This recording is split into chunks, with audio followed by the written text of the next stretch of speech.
প্রাণপ্রিয় শিক্ষার্থীরা, তোমরা কেমন আছো? সবাই অবশ্যই তোমরা ভালো আছো।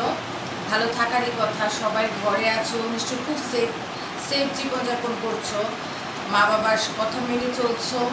অবশ্যই চলতে হবে, কারণ এখন সময়টা আমাদের খুব খারাপ যাচ্ছে, আর সেজন্য আমাদের নিয়ম মেনেও চলতে হচ্ছে, তাই তো?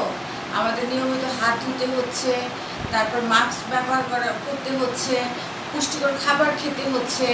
আমাদের অনেক কিছু আগে যেগুলো আমরা কি অনিয়মের পর্যায়ে যেত, এখন আর অনিয়ম করা যায় না, কেননা আমাদের সুস্থ থাকতে হবে। আর সুস্থ থাকার পাশাপাশি কি করতে হবে? পড়ালেখা করতে হবে। আর আমরা তোমাদের পড়ালেখাটা যারা সুন্দরভাবে চালিয়ে যেতে পারো, সেজন্যই আমরা তোমাদের কাছে আমাদের পড়াটা পৌঁছে দিচ্ছি। তোমরা সবাই মনোযোগ সহকারে ক্লাসটা করবে। আর তোমরা তো এতদিনে আমাকে অবশ্যই চিনে গেছো। আমি তোমাদের বর্ণালী মিস, আমার নাম বর্ণালী চক্রবর্তী। আমি তোমাদের বাংলা ক্লাসটা নিই। তো আজকে আমি ক্লাসটা শুরু করি। সবাই খাতা কলম নিয়ে রেডি হয়ে পড়ো। তোমাদের দেখো, আমি এই ক্লাসটা হচ্ছে রিভিশন মানে ক্লাস হচ্ছে, কেননা তোমাদের এই ক্লাসটা তো আমরা আগে করিয়ে ফেলেছি এবং তোমরা সবাই নিশ্চয়ই ক্লাসটা মনোযোগ সহকারে করেছো। তো রিভিশন যেহেতু, তো তারপরেও শুরুর থেকে আবার শুরু করছি, কেননা শুরুটা কি শব্দার্থ দিয়েই তো শুরু হয়।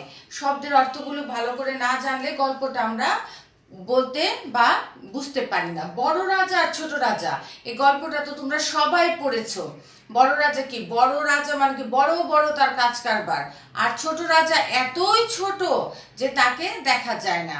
কি দুজনের মধ্যে কি যুদ্ধ বাঁধলো, এটা কিসের পরিচয়? মানে কি এই গল্পটা কি নিয়ে? কি হিংসা করা যাবে না। তুমি যদি অনেক বড় হও, তারপরেও তোমার দম্ভ করা যাবে না, কেননা ছোটরাও অনেক সময় কি জয়ী হতে পারে বুদ্ধির দ্বারা, তার মেধার দ্বারা, বিভিন্নভাবে ছোটরাও জয়ী হতে পারে।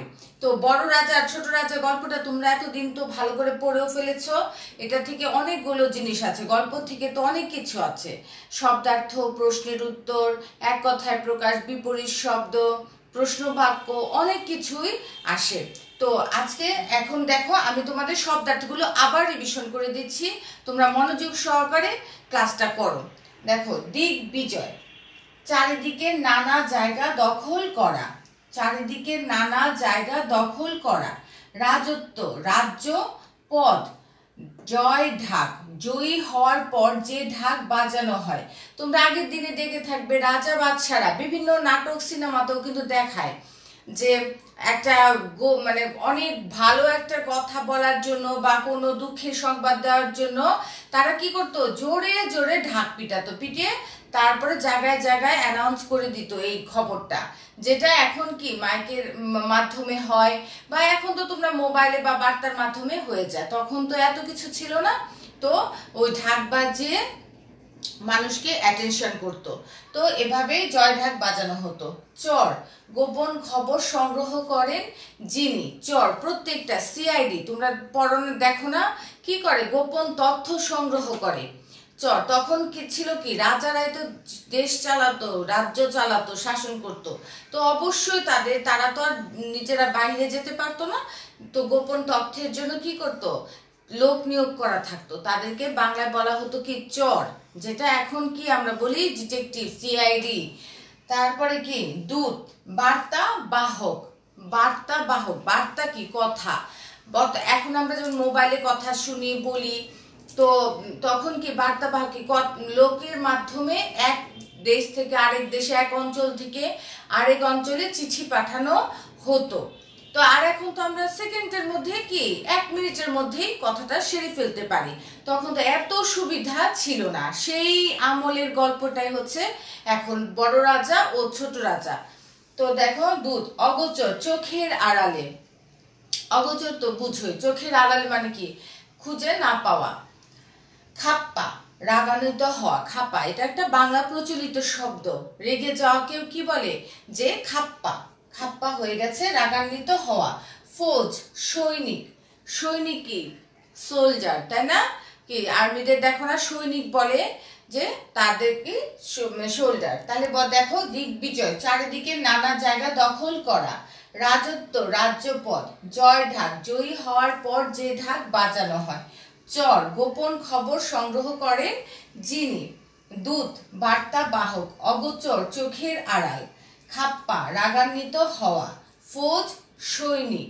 তো এই শব্দার্থগুলো তোমরা খুব ভালোভাবে নিজেরা শিখে ফেলবে আর বারবার খাতায় লিখবে আর মাকে বলবে এটা আবার তোমাদের পড়াটা যেন ধরে, মুখে মুখে ধরবে, তারপরে তোমরা আবার লিখবে।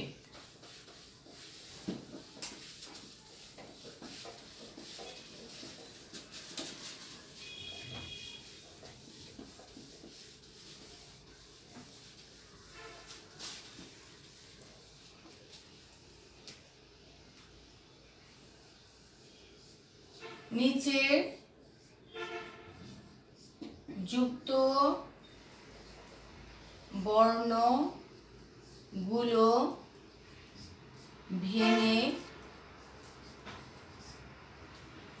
শব্দ ও বাক্য তৈরি করো। শব্দ ও বাক্য তৈরি করো। দেখো, যুক্ত বর্ণগুলো ভেঙে শব্দ বাক্য তৈরি করো, এটা তোমরা সবাই অনেক বেশি ভালো পারো, এটা নিঃসন্দেহ, কিন্তু আমাদের তা পড়াতে হবে কারণ তোমরা অনেক ভালো পারো, তারপরও আরেকটু প্র্যাকটিস করতেই হবে। দেখো, বয় দ সংযুক্ত, ব যোগ দ, শব্দ। জোরে শব্দ করো না, এটা লিখতে পারো, বা আমি শব্দ করছি না, বা জোরে শব্দ করলে কি মাথায় লাগে, এরকম নানা রকমের শব্দ তোমরা ব্যবহার করতে পারো। তারপর দেখো, লয় লয় সংযুক্ত, ল যোগ ল, কেল্লা। আমি লালবাগের কেল্লা দেখতে গিয়েছিলাম, বা লালবাগের কেল্লা দেখতে অনেক সুন্দর। ময় ময় সংযুক্ত, ম যোগ ম, আম্মা। আমি আমার আম্মাকে খুব ভালোবাসি। ক্ষিয় ক যোগ মূর্ধন্য ষ, কক্ষ কক্ষ। আমার কক্ষটি খুব ছোট, বা আমার কক্ষটি অনেক সুন্দর। এইটা দেখো আরেকটা শব্দ, এই যে দেখো এভাবে এভাবে, এটা কি হ যোগ ম, এটা কি ব্রহ্মপুত্র।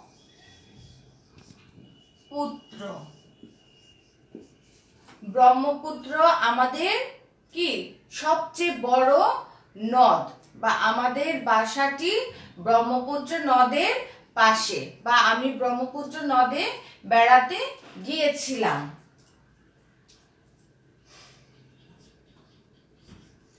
ক ক, ক যোগ ক,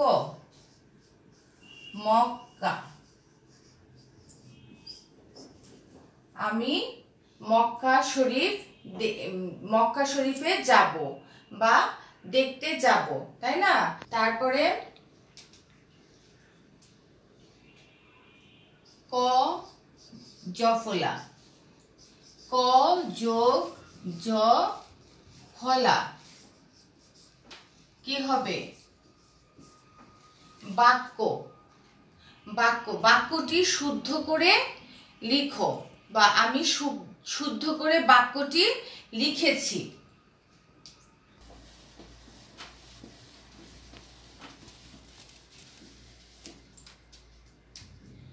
নয় দয় সংযুক্ত, দন্তান্ন যোগ দ, আনন্দ। আমরা বনভোজন করতে যে আনন্দ করেছি। তারপরে হচ্ছে উময় গয়, উম যোগ গ, অঙ্গ।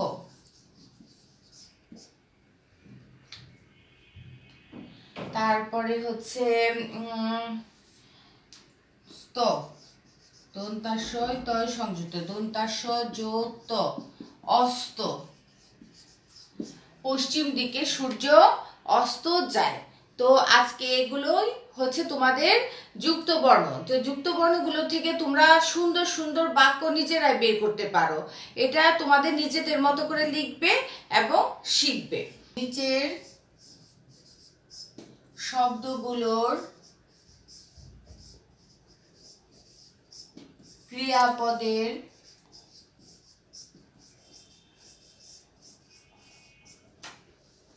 চলিত রূপ লিখো।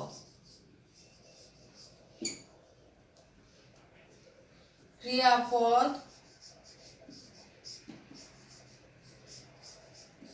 চলিত রূপ। চলিতেছে, চলছে। হাসিতেছে, হাসছে। উড়িবে, উড়বে।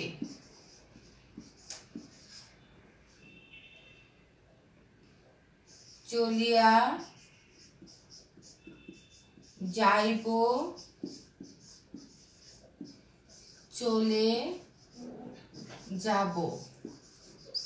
চলিয়া যাইব, চলে যাব। বাঁধিয়া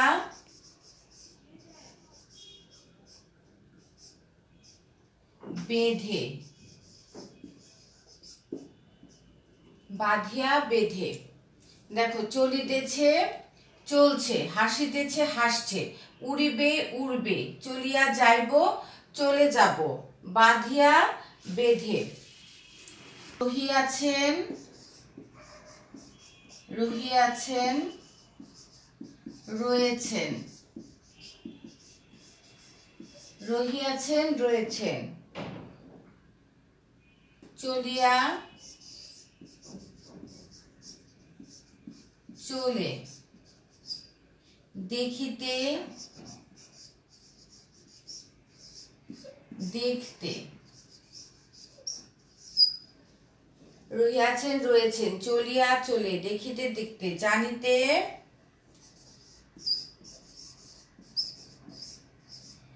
জানতে।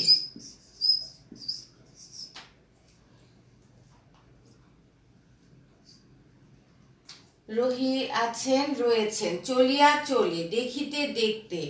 জানিতে, জানতে। তো সাধুরূপ এভাবে, এই প্রশ্নটা আবার এভাবেও আসতে পারে যে ক্রিয়াপদের অতীত, বর্তমান ও ভবিষ্যৎ রূপ লেখো।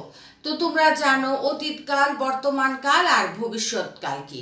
অতীত কি? যা চলে গেছে, এটা অতীত হয়ে গেছে। যেমন আমরা কি লাইভ ক্লাস নিতাম, সেটা অতীত হয়ে গেছে। এখন কি আমরা ভিডিও ক্লাস চালাচ্ছি, এটা বর্তমানে হচ্ছে। আর ভবিষ্যতে হবে, আমরা সরাসরি স্কুলে ক্লাস করব, তাই তো? আমরা সরাসরি যেদিন ক্লাস করব সেটাই হচ্ছে ভবিষ্যৎ।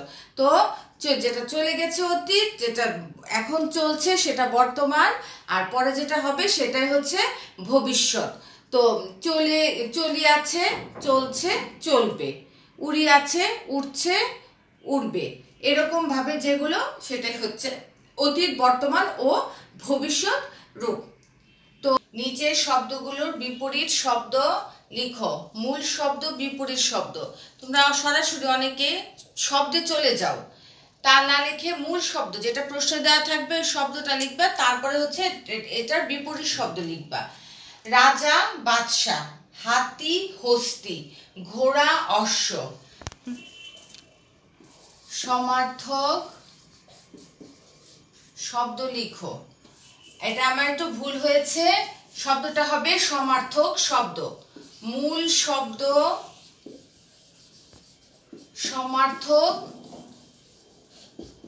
শব্দ। মূল শব্দ সমার্থক শব্দ। আমি এটা বিপরীত শব্দ লিখেছিলাম, ভুল হয়েছিল আমার। তো দেখো, সমার্থক শব্দ কি? রাজা, বাদশা। হাতি, হস্তি। ঘোড়া অশ্ব, জয় বিজয়, পৃথিবী ধরা, তারপর চক্ষু চোখ, ফৌজ সৈনিক। এভাবে তোমরা কি সমার্থক শব্দ কি, একই শব্দের আরেকটা শব্দ আছে, অর্থ একই কিন্তু আমরা বিভিন্ন কি মানে নামে ডাকি, তাই তো। যেমন চোখ আমরা চক্ষু বলি, নেত্র বলি, তারপরে পৃথিবী ধরা বলি, ভূ বলি, তারপরে হচ্ছে ঘোড়া অশ্ব, ঘটক, রাজা বাদশাহ, তারপরে হচ্ছে আর বাদশাহ বলি, তারপরে কি আছে জয় বিজয়, বিজিত, এরকম অনেক কিছু আমরা বলি। এটাকে বলে কি সমার্থক শব্দ। তো এখন আমি তোমাদের কয়েকটা বিপরীত শব্দ দিচ্ছি। এবার তোমাদের আমি কিছু বিপরীত শব্দ দিলাম। বিপরীত শব্দ লিখো। বড় ছোট, গেল আসলো, মোটা চিকন, দিল নিল, কঠিন সহজ, খালি ভরা। তো এগুলো তোমরা, এছাড়াও তোমরা গল্পটা আবার পড়বে, ভালো করে গল্পটা পড়বে। সেখান থেকে কি বিরাম চিহ্ন, প্রশ্ন চিহ্ন বাক্য, এক কথায় প্রকাশ, এগুলো পড়বে। গল্পটা ভালো করে পড়লে বিরাম চিহ্নটা লিখতে পারবে। তো আজকে এ পর্যন্তই। তোমরা সবাই নিজের প্রতি যত্ন নিবে, নিজেকে খেয়াল রাখবে, স্বাস্থ্যের প্রতি যত্ন নিবে, সবাই হাত ধুবে খাবার আগে খাবার পরে। আর এগুলো তোমাদের বলার প্রয়োজন নেই, কারণ তোমরা সবাই এগুলো জানো। তারপরেও আমরা আবার বলছি যেন আমরা তাড়াতাড়ি স্কুলে আসতে পারি, আমরা সবাই খেলতে পারি, হাসতে পারি। আজকে এই পর্যন্তই। সবাই খুব ভালো থাকো বাবা, সবাই অনেক ভালো থাকো।